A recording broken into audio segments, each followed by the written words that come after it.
Assalamualaikum.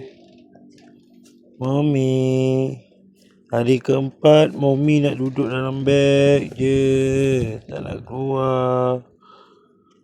Mami, jomlah keluar.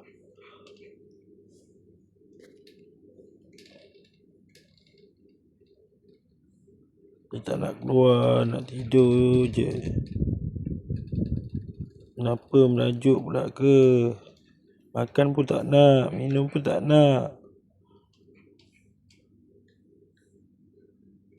Okey, insyaAllah saya akan update lagi.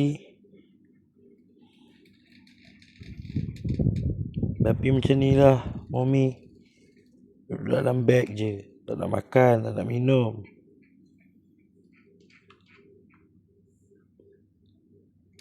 Okey sahabat, Assalamualaikum.